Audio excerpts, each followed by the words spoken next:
அஸ்ஸலாமலைக்கும். Hi guys, welcome back to Begums creation. எல்லோரும் எப்படி இருக்கீங்க? நல்லா இருக்கீங்களா? இன்றைக்கி நம்ம சேனலில் என்ன வீடியோ பார்க்க போகிறோம் அப்படின்னு பார்த்தோன்னா, ஒரு ஸ்வீட் ரெசிபி தான் பார்க்க போகிறோம். வட்டலாப்பம் எப்படி செய்யலாம், சிம்பிளாக எப்படி செய்யலாம் அப்படின்னு சொல்லிட்டு பார்க்க போகிறோம். ஃபஸ்ட் அதுக்கு ஒரு மிக்ஸி ஜாரில் தேங்காய், அதுக்கப்புறம் ஒன்று ஏலக்காய் போட்டு கிரைண்ட் பண்ணி எடுத்துக்கோங்க. அதோட பால் எடுத்துக்கோங்க வடிகட்டி. திக்கான பால் மட்டும் எடுத்துக்கோங்க. நான் கொஞ்சம் எக்ஸ்ட்ரா தண்ணி போட்டு மறுபடியும் கிரைண்ட் பண்ணி போட்டதுனால கடைசியாக ஜெல்லி மாதிரி வந்துடுச்சு. வட்டலாப்பம்மு கொஞ்சம் தண்ணி மாதிரி வந்துடுச்சு. ஆனால் நல்லா இருந்துச்சு. டேஸ்ட் எல்லாமே சூப்பராக இருந்துச்சு. அதனால நீங்கள் கொஞ்சம் திக்காக வேணுன்றவங்க கொஞ்சம் திக்கான தேங்காய் பால் எடுத்துக்கோங்க. அதில் நாட்டு சர்க்கரை, நம்மளுக்கு ஸ்வீட் எந்த அளவுக்கு தேவையோ அந்த அளவுக்கு நாட்டு சர்க்கரை போட்டு நல்லா மிக்ஸ் பண்ணி வச்சுக்கோங்க. அது நல்லா மெல்ட் ஆகட்டும்.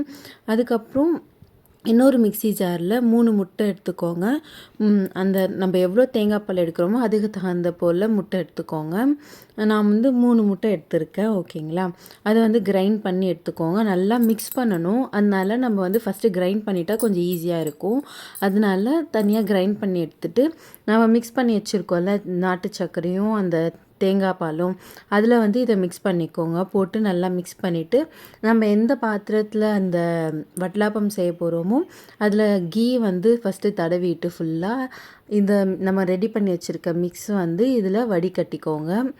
ஏன்னா நம்ம நாட்டு சர்க்கரை சேர்த்துருக்கோம்ல, அதில் ஏதாவது இருந்துச்சுன்னா டஸ்ட்லாம் அதிலே தங்கிக்கும். அதனால் வடிகட்டி எடுத்துக்கோங்க.